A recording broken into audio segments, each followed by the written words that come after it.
Leaving the muted tones and social anxieties of New England behind, you travel south, your mental landscape shifting from rocky shores and stern meeting houses to humid air and sprawling fields. You find yourself in the Virginia colony, a place with a very different economic and social heartbeat. Here, the ruling passion isn't so much piety as it is profit, and that profit is tied to a single, fragrant, and highly addictive leaf, tobacco. This is a world built on smoke. It's the currency, the obsession, and the source of a deeply confusing and contradictory set of laws. As you walk the dusty tracks between vast plantations, you can see and smell it everywhere. The broad green leaves stretch to the horizon under the hazy sun. The air in the curing barns is thick and sweet, almost intoxicating. Tobacco, often called brown gold, was the engine of the Virginia colony. It was more than just a crop. It was legal tender.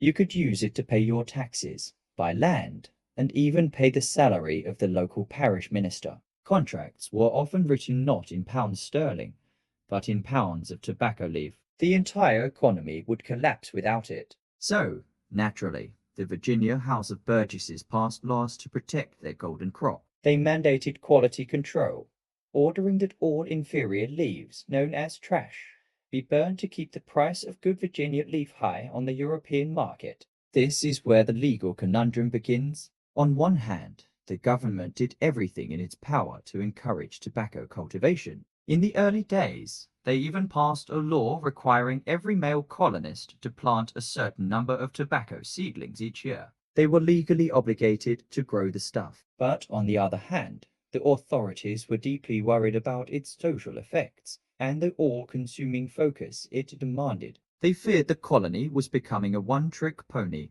a monoculture so dependent on a single cash crop that it was neglecting the essential, life-sustaining task of growing actual food. This led to a peculiar piece of legislation you discover tacked to a post outside a county courthouse. It's a law that actually limits when and where you can work on your tobacco. While New England was worried about you working on a Sunday, Virginia was worried about you working on your tobacco instead of your corn. A 1629 law, for example, stipulated that for every person in a household, 2 acres of corn had to be planted and tended before anyone was allowed to work on their tobacco fields. It's a fascinating attempt to legislate a balanced work life. Imagine a colonial foreman yelling, "All right, lads, put down the tobacco hose. We haven't met our corn quota for the week." The contradictions don't stop there. While the government mandated tobacco growing, it also tried to legislate against its public use. Public drunkenness was a persistent problem, and smoking, or drinking tobacco as it was sometimes called, was often seen as its rowdy companion. Laws were passed forbidding smoking in certain public places or during court sessions. There's a wonderful irony in a courthouse whose very existence was funded by tobacco taxes, passing a law that fined people for smoking too close to its doors. One of the more obscure legal debates that swirled around tobacco concerned its moral and medical standing. King James I of England himself had famously written a counterblast to tobacco in 1604, calling smoking a custom loathsome to the eye, hateful to the nose, harmful to the brain, dangerous to the lungs. Yet, His Royal Majesty was more than happy to collect the hefty import duties on the very same leaf. In the colonies, this debate continued. Some saw it as a devil's weed, a source of idleness and vice.